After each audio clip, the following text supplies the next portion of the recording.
Salam sejahtera bagi kita semua, para penjaga kemanusiaan dan penentu masa depan keselamatan publik. Ketika bencana melanda, siapakah yang pertama kali berlari menuju epicentrum konflik? Siapakah yang bertahan di garis paling depan, membalut luka, memeluk ketakutan, dan menata kembali puing-puing harapan yang utuh? Kita semua tahu jawabannya. Perawat. Namun, izinkan saya membawa Anda sekalian ke sebuah ruang yang berbeda. Jauh dari hiruk-pikuk sirene ambulans, jauh dari tenda darurat. Mari, kita lihat meja-meja bundar di ruang pertemuan tingkat tinggi.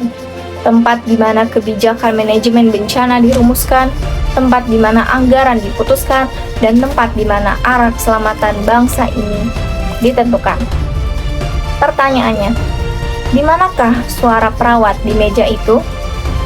Selama ini, sistem kita menjebak perawat dalam stigma pelaksana teknis di lapangan. Kita dianggap sebagai otot, bukan otak. Kita dianggap sebagai perpanjangan tangan, bukan penentu arah kebijakan. Ini adalah sebuah kekeliruan strategis yang fatal. Manajemen bencana bukan sekedar tentang seberapa cepat kita mendirikan tenda, melainkan tentang seberapa inklusif, humanis, dan berbasis datanya sistem mitigasi yang kita bangun. Dan siapakah yang paling memiliki data real itu? Perawat. Sebagai profesi kesehatan dengan jumlah terbesar di dunia, perawat adalah mata dan telinga sistem kesehatan. Kita mendeteksi kerentanan masyarakat sebelum bencana terjadi. Kita mengelola krisis saat bencana melanda, dan kita mendampingi pemulihan psikososial jangka panjang setelah bencana usai. Maka, menyingkirkan perawat dari meja kebijakan manajemen bencana sama saja dengan merencanakan kegagalan mitigasi itu sendiri. Hari ini, sebagai The Voice of Relations, saya hadir bukan hanya untuk mengkritik, melainkan membawa tawaran solusi konkret.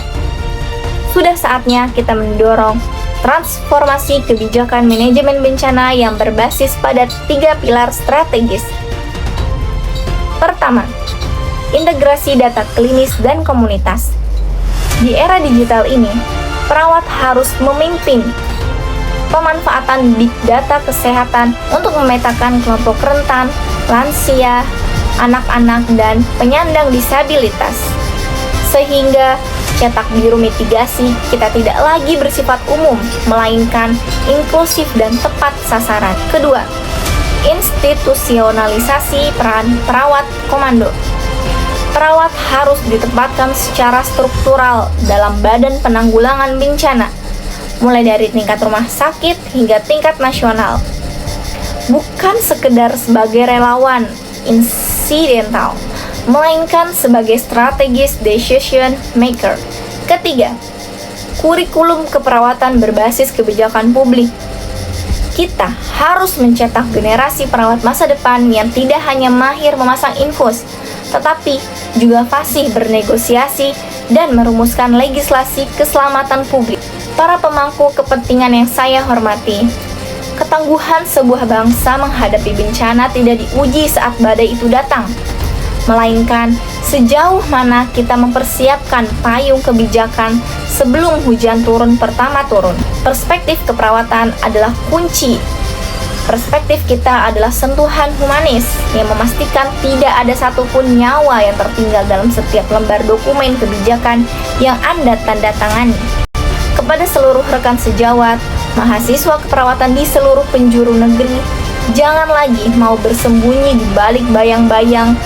Sudah saatnya kita melangkah maju dari ruang rawat menuju ruang rapat, dari pelaksana teknis menjadi pemikir strategis.